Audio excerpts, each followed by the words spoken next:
Welcome back to our channel. मैं हूं श्रीकांत। आज हम जानेंगे इंट्राडे ट्रेडिंग के बारे में। फ्रेंड्स, ये वीडियो दरअसल हमने दो पार्ट्स में डिवाइड किया है ताकि वीडियो काफ़ी लंबी ना हो जाए।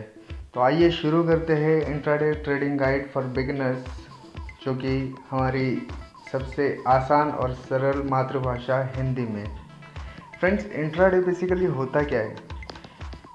तो इंट्राडे वो होता है जो हम स्टॉक्स जो है बाय और सेल एक ही दिन में करते हैं। स्टॉक्स हो या कोई भी फाइनेंशियल इंस्ट्रूमेंट जैसे कि बॉन्ड्स रहते हैं या फिर ETFs वगैरह जो रहते हैं, इंडेक्स फंडिंग्स वगैरह जो रहते हैं, वो कोई भी चीज़ हो, अगर हम एक ही दिन में उसे खरीदते हैं और बेचते हैं तो वो कहलाता है इंट्राडे या फिर डे ट्रेडिंग। ठीक है। या फिर काफ़ी सारे जो ब्रोकर्स है वो स्क्वायर ऑफ टाइमिंग अलग अलग है उनकी। अब जैसे कि कोई 3:15 का स्क्वायर ऑफ टाइम है तो किसी का 3:20 का स्क्वायर ऑफ टाइम है। तो ये जो पोजीशन है हमें उसी दिन वो स्क्वायर ऑफ टाइम के पहले पोजीशन अपनी चेंज स्क्वायर ऑफ करनी है, बंद करनी है, हटा देनी है, बेच देना है उस स्टॉक को। और इसके हम कोई भी ओनरशिप नहीं लेते, उस स्टॉक की कोई भी ओनरशिप नहीं लेते, उस कंपनी में कोई भी ओनरशिप नहीं रहती हमारी। इसीलिए इसको एक ही दिन में लेना है और एक ही दिन में बेच देना है। तो इंट्राडे ट्रेडिंग अगर आप शुरू करना चाहते हो तो उससे पहले आपको कुछ बेसिक्स जानने होंगे इंट्राडे के बारे में।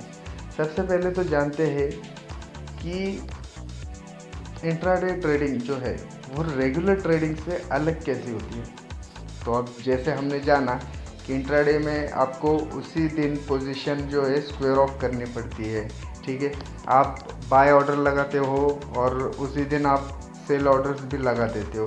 तो इसमें क्या है, कोई भी स्टॉक की या शेयर की जो ओनरशिप है वो आपको ट्रांसफ़र नहीं होती, जो रेगुलर ट्रेड में हो करती है। तो रेगुलर ट्रेड में बेसिकली आप क्या हो, एक हफ्ते के लिए लिया, एक महीने के लिए लिया, एक साल के लिए लिया, 10 साल के लिए लिया, तो आप उसके स्टेक होल्डर बन जाते हो। लेकिन इंट्राडे में ऐसा कुछ भी नहीं होता। आप स्टेक होल्डर नहीं कहलाते हो, आप बस ट्रेडर कहलाते हो। आज ही लिया, आज ही बेच दिया। तो इसलिए ये जो इंट्राडे ट्रेडिंग है वो रेगुलर ट्रेडिंग से अलग कहलाती है। अब इंट्राडे में कौन पार्टिसिपेट करे? इंट्राडे में वही लोग पार्टिसिपेट करें जो कि रिस्क लेने की तैयारी रखते हो, और जिनके पास टाइम है वो मार्केट को एकदम क्लोजली फॉलो करे, क्योंकि सेकंड सेकंड में यहाँ पे मूवमेंट बदल सकता है इंट्राडे में। आप अगर डेली कभी चार्ट देखते होगे तो हर एक मिनट में, हर एक 5 मिनट में, 10 मिनट में कभी ग्रीन कैंडल बनती है तो कभी रेड कैंडल बनती है। कैंडल के पैटर्न्स के बारे में हम आगे जानेंगे। लेकिन यही मैं कहना चाहता हूँ कि आप अगर मार्केट को अच्छी तरह से फॉलो कर सकते हो तो ही आप इंट्राडे के लिए ठीक हो, और आप रिस्क भी उठाना जानते हो तो ठीक है। क्योंकि देखिए, इसमें अगर रिटर्न्स हाई है तो जाहिर सी बात है रिस्क भी उतना हाई है। तो रिटर्न अच्छे होने के लिए वजह से काफ़ी लोग इसमें अट्रैक्ट तो हो जाते हैं, लेकिन वो उतना हाई रिस्क कैरी नहीं कर पाते और जल्दी इंट्राडे से आउट हो जाते हैं। अब इंट्राडे कहाँ पे प्लेस करें? इंट्राडे के ऑर्डर्स जो है, ट्रेड जो है, वो कहाँ पे प्लेस करें? सबसे पहले तो देखिए, इसके लिए आपको टेक्निकल नॉलेज होना बहुत ज़रूरी होता है। इसके लिए आपको प्रीवियस डे का जो रिसर्च है वो करना पड़ता है। सपोर्ट कहाँ पे है, रेजिस्टेंस कहाँ पे है, ट्रेंड कौन सा चल रहा है, कौन सा नहीं, ये सब जो है वो आपको जानना पड़ता है। और जब वो सपोर्ट लेवल पे या रेजिस्टेंस लेवल पे आ जाता है तो वहाँ पे आप ऑर्डर लगा सकते हो। तो अब इसके लिए जो है बेसिकली आप कोई भी जो लो ब्रोकरेज फर्म रहती है, जैसे कि ज़ीरोधा हो गया या अपस्टॉक हो गया, वो जो है डिस्काउंट ब्रोकर से, तो किसी भी डिस्काउंट ब्रोकर थ्रू आप इंट्राडे ट्रेड प्लेस कर सकते हो। अब स्टॉक्स, कैसे प्रकार के स्टॉक्स हम चुने इंट्राडे के लिए? इंट्राडे कैसा है, अब पोजीशन जो है मैंने बताया, पोजीशन आपको उसी दिन में क्लोज करनी है। तो इसके लिए आप स्टॉक्स सिलेक्ट करते समय एक चीज़ का ध्यान रखिए कि उसमें लिक्विडिटी ज़्यादा हो। वॉल्यूम जो है वो अच्छे रहे, बाय सेल अच्छा होते रहे। और स्पेसिफिकली ये जो हाई लिक्विड स्टॉक्स रहते हैं वो ज़्यादातर लार्ज कैप रहते हैं, तो आप ज़्यादातर निफ्टी 50 के स्टॉक्स या निफ्टी 100 के स्टॉक्स ही चुना करें इंट्राडे ट्रेडिंग के लिए।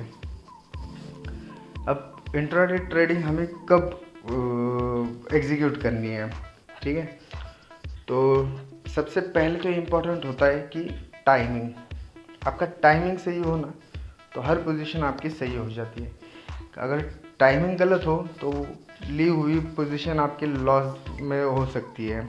तो इसलिए आपका टाइमिंग सही होना चाहिए। जब आप मैंने पहले भी बताया कि जब सपोर्ट पे आ जाए, आपको कोई अच्छा सा पैटर्न दिखता है सपोर्ट पे जो आगे जाके मूव हो सकता है, रिवर्सल पैटर्न वगैरह जो दिखते हैं, तो तब आप ट्रेड कर सकते हो इंट्राडे में। या प्रीवियस डे का जो रेजिस्टेंस होता है वहाँ से अगर स्टॉक नीचे आता है तो तब आप ट्रेड कर सकते हो सेल के लिए। अब इंट्राडे में क्यों पार्टिसिपेट करना चाहिए? एक तो सबसे अहम बात ये रहती है कि इंट्राडे में मार्जिन जो है वो हायर लेवल के मार्जिन मिलते हैं आपको, जो कि आपको डिलीवरी बेस्ड ट्रेड में नहीं मिलते। इंट्राडे में आपको मार्जिन अच्छे मिलते हैं, हाई रिटर्न पोटेंशियल होता है। अगर आप 10% 5-10% के लिए महीना वेट करते हो, यहाँ पे आपको इंट्राडे में ही 5-10% मिल जाता है। ब्रोकरेज चार्जेस भी कम रहते हैं। अब जैसे मैंने बताया कि आप डिस्काउंट ब्रोकर के साथ अगर लेते हो तो ये 20 रुपये 30 रुपये एक इंट्राडे ट्रेडिंग के लिए ले लेते हैं। तो यही उसके फ़ायदे हैं। अब शुरुआत कैसे करें? सबसे पहले तो आपको ट्रेडिंग और डीमैट अकाउंट होना ज़रूरी है। अगर आप ऑलरेडी मार्केट के मंजे हुए खिलाड़ी हो, आपको सब कुछ आता है, तो आप लो ब्रोकरेज फर्म के साथ जा सकते हो। या फिर आप अगर आपको कुछ भी पता नहीं है तो आप किसी फुल सर्विस या ट्रेडिशनल ब्रोकर के साथ कर सकते हो ट्रेडिंग। अब इसमें क्या है, जो राइट टूल है वो होने ज़रूरी है। अब जैसे कि ज़ीरो था या आप स्टॉक, इन पे काफ़ी सारे टेक्निकल टूल से एनालिसिस वगैरह जो है, इनफैक्ट ज़ीरो था और अपस्टॉक जो है वो ट्रेडिंग व्यू जैसे प्लेटफॉर्म को उन्होंने मर्ज किया है, तो उसके लिए आपका जो स्टॉक एनालिसिस है वो काफ़ी अच्छा हो जाता है। और अगर आप फुल सर्विस ब्रोकर के साथ चले जाते हो तो उसमें आपको जो टैक्स की फैसिलिटीज़ है, टैक्स के लिए वो आपको गाइड करते हैं, क्योंकि जो इंट्राडे ट्रेड का जो टैक्स है वो थोड़ा अलग से ट्रेड होता है। अब आइए जानते हैं वैल्यू एरिया क्या है और उसका क्या महत्व है। तो वैल्यू एरिया जो रहता है, एक सपोर्ट और रेजिस्टेंस, इसी को हम वैल्यू एरिया कहते हैं। जब उस वैल्यू एरिया के पास आ जाए तो स्टॉक की मूवमेंट एक अलग ही मोड ले लेती है। इसी को जो एक्सपर्ट लोग रहते हैं, इसी को द 80% रूल कहते हैं। 80% रूल क्यों कहते हैं? क्योंकि वहाँ पे स्टॉक जाता है और वहाँ से टर्न होता है, तो ये 80% होता ही होता है, इसलिए इसको 80% रूल कहते हैं। जो प्रीवियस डे का आप कभी भी चार्ट देखो, प्रीवियस डे का जो चार्ट रहता है वहाँ पे आपको major support and resistance find out करना रहता है। जब आप वो major support and resistance find out करते हो तो वहाँ से ट्रेड आपको लेने में आसानी हो जाती है।